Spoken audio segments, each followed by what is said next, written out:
याद के ऊपर सारा मदार है, प्योरिटी के ऊपर सारा मदार है। आत्मा में जितनी प्योरिटी के संस्कार होंगे 63 जन्मों की,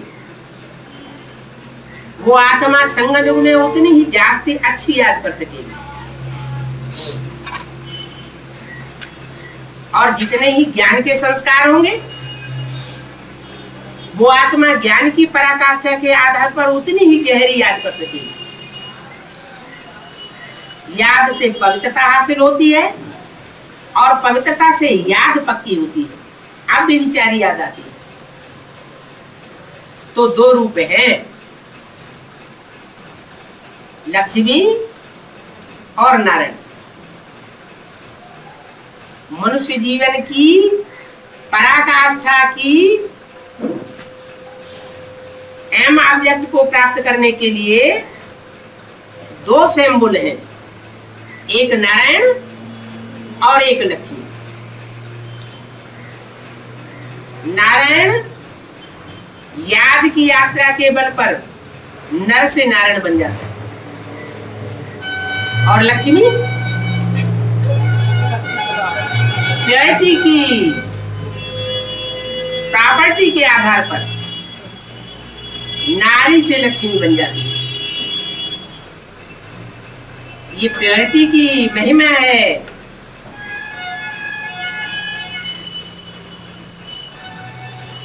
कि जगदम्बा इतने वर्ष तक भी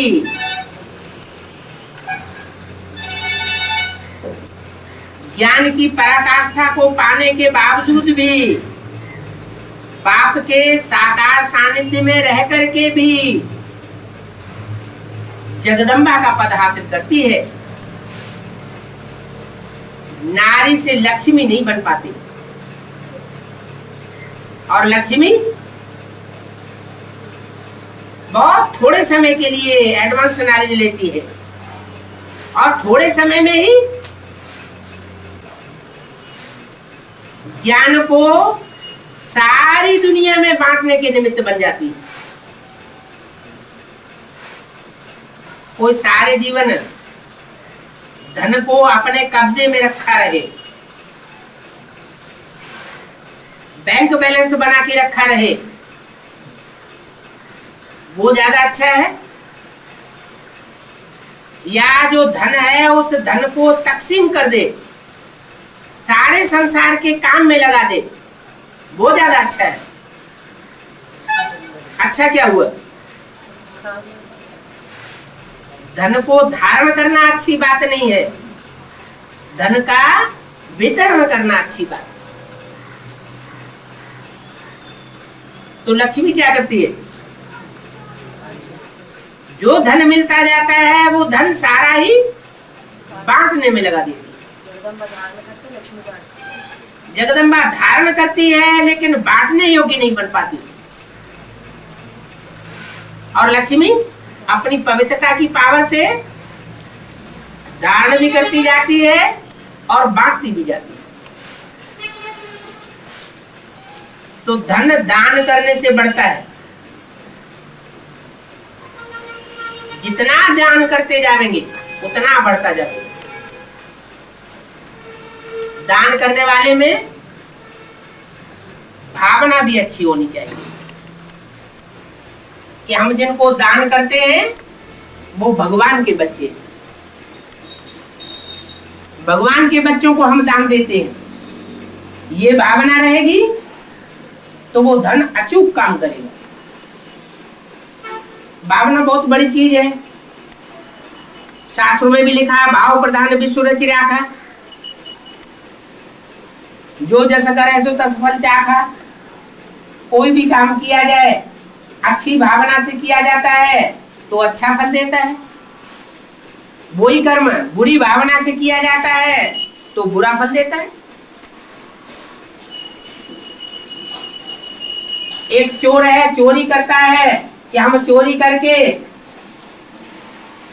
इस धन को देश सेवा के कार्य में लगाएंगे। एक चोरी करता है कि हम धन को चुराएंगे और अपनी शादी करेंगे। तो कौन सा भाव अच्छा हुआ, कौन सा खराब हुआ?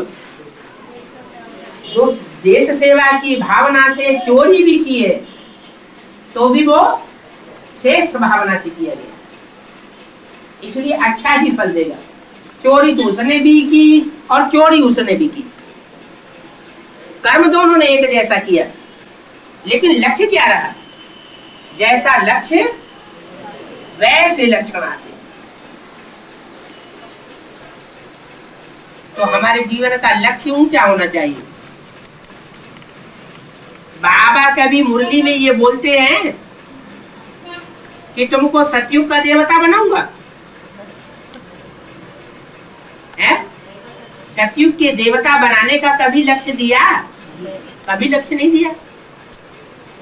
तो बाबा जानते हैं सतयुग के जो देवताएं होंगे वो तो गिरती कला वाले होंगे। उनकी गिरती कला होगी या चढ़ती कला होगी? क्या होगी? गिरती कला होगी।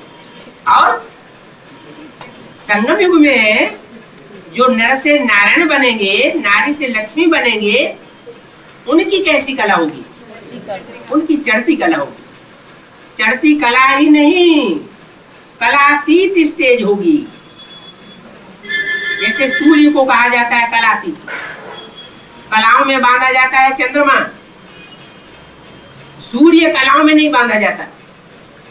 चंद्रमा 16 कलाओं में बंधता है। 16 दिन में चंद्रमा पूरा होता है, 16 दिन में चंद्रमा क्षीण होता है। तो चंद्रमा की 16 कलाएं मानी जाती है। सूर्य को कलाओं